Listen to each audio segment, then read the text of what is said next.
નમસ્કાર. આજના આ ખાસ સેશનમાં સ્વાગત છે.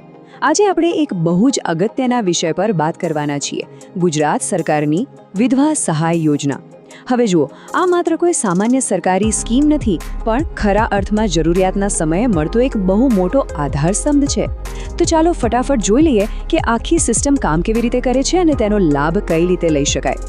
ખરેખર જોવા જઈએ તો આ યોજનાનું મૂળ ઉદ્દેશ્ય માત્ર આર્થિક મદદ પૂરતો સીમિત બિલકુલ નથી. જીવનસાથીને ગુમાવ્યા પછી જે મહિલાઓ આર્થિક રીતે એકલા પડી ગયા હોય ને, તેમને ફરીથી પગભર કરવા, આત્મનિર્ભર બનાવવા અને તેઓ સન્માનભેર જીવી શકે તે સુનિશ્ચિત કરવાનો આ એક બહુ જ સકારાત્મક અને મહત્વપૂર્ણ પ્રયાસ છે. હવે આજના આપણા આ સત્રની રૂપરેખા એકદમ ક્લિયર છે.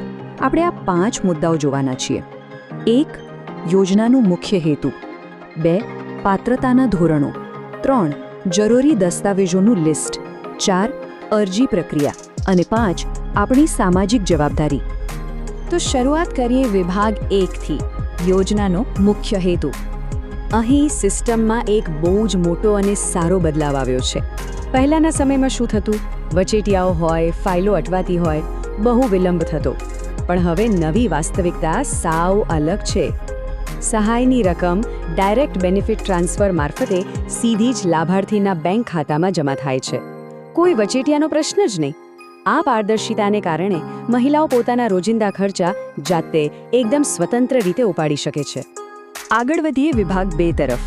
પાત્રતાના ધોરણો એટલે કે લાયકાતના નિયમો. હવે સ્વાભાવિક રીતે જ અહીં એક પ્રશ્ન થાય કે આ યોજનાનો લાભ ખરેખર કોણ લઈ શકે? સરકારી નિયમોની બિનજરૂરી ગૂંચવણમાં પડ્યા વગર ચાલો બિલકુલ સીધી અને સરળ ભાષામાં આનો જવાબ સમજીએ. આ યોજના માટે મુખ્યત્વે આ 4 શરતોનું પાલન થવું અત્યંત જરૂરી છે. પહેલી શરત, અરજદાર મહિલા વિધવા હોવા જોઈએ. બીજી, તેઓ ગુજરાત રાજ્યના કાયમી નિવાસી હોવા જોઈએ. ત્રીજી, પરિવારની કુલ વાર્ષિક આવક સરકારે નક્કી કરેલી મર્યાદાની અંદર હોવી જોઈએ. અને ચોથી, જે બહુ જ અગત્યની શરત છે, લાભાર્થીનું પોતાનું બેંક ખાતું હોવું એકદમ ફરજિયાત છે. કારણ કે આપણે અગાઉ વાત કરીને પૈસા સીધા બેંકમાં જ ટ્રાન્સફર થવાના છે. હવે જોઈએ વિભાગ 3, જરૂરી દસ્તાવેજોનું લિસ્ટ. કાગળિયાની વાત આવે એટલે થોડી ચિંતા થઈ જાય, ખરું ને? પણ અરજી પ્રક્રિયા માટે બહુ બેઝિક વસ્તુઓ જ તૈયાર રાખવાની છે. ફટાફટ ચેકલિસ્ટ જોઈ લઈએ. સૌથી પહેલાં આધાર કાર્ડ, ત્યારબાદ પતિના મરણનું પ્રમાણપત્ર, પછી છે આવકનો દાખલો, જે મહેસૂલ વિભાગ દ્વારા સત્તાવાર રીતે ઇસ્યુ કરવામાં આવે છે. આ ઉપરાંત રહેઠાણનો કોઈ પણ એક પુરાવો, બેંક પાસબુકની કોપી અને એક પાસપોર્ટ સાઇઝનો ફોટો. બસ આટલું તૈયાર રાખો એટલે ઘણું. વિભાગ 4, અરજી પ્રક્રિયા. સરકારી પ્રક્રિયામાંથી પસાર થવા માટે આપણે આખી પ્રોસેસને 4 એકદમ સરળ સ્ટેપ્સમાં વહેંચી શકીએ. સૌથી પહેલાં બધા દસ્તાવેજો ભેગા કરી લો. પછી નક્કી કરો કે ઓનલાઈન અરજી કરવી છે કે ઓફલાઈન. ત્રીજું, ફોર્મ જમા કરાવો. અને ચોથું, બસ ચકાસણી પૂરી થાય તેની રાહ જુઓ. છે ને આ સ્ટેપ બાય સ્ટેપ પ્રક્રિયા એકદમ સિમ્પલ? અરજી કરવા માટે પૂરેપૂરી સુગમતા આપવામાં આવી છે. જો ઓફલાઈન જવું હોય તો રૂબરૂ તાલુકા કચેરી અથવા સમાજ કલ્યાણ કચેરીમાં જઈને ફોર્મ જમા કરાવી શકાય છે. અને જો ડિજિટલ રસ્તો વધુ અનુકૂળ લાગતો હોય તો નજીકના CSC એટલે કે જનસેવા કેન્દ્રો પર જઈને ઓનલાઈન અરજી પણ સરળતાથી થઈ શકે છે. આજના આધુનિક સમયમાં ડિજિટલ કનેક્ટિવિટી ખરેખર એક જાદુ જેવું કામ કરે છે.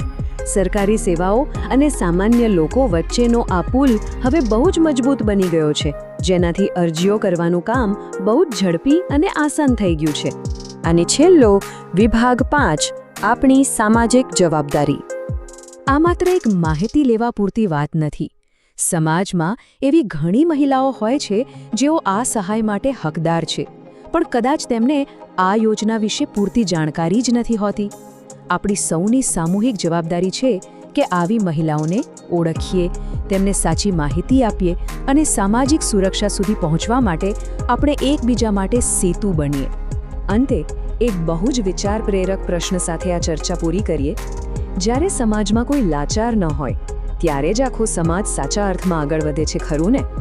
આ માત્ર એક સવાલ નથી, પણ એક હકીકત છે કે આવી સરકારી સામાજિક સુરક્ષા યોજનાઓ ખરેખર એક મજબૂત અને સ્થિતિસ્થાપક સમાજનો પાયો નાખે છે. આશા છે કે આજની આ સમજૂતી દ્વારા આખી યોજના વિશે બિલકુલ સ્પષ્ટ અને સચોટ ખ્યાલ આવી ગયો હશે, જેનો ઉપયોગ સાચા અર્થમાં સશક્તિકરણ માટે થઈ શકશે. જો આપને માહિતી સારી લાગી હોય તો ચેનલને લાઇક, સબસ્ક્રાઇબ અને મિત્રમંડળમાં શેર જરૂર કરશો. અને વિડીયોને કોઈ પણ મૂંઝવણ હોય તો કોમેન્ટ જરૂર કરશો.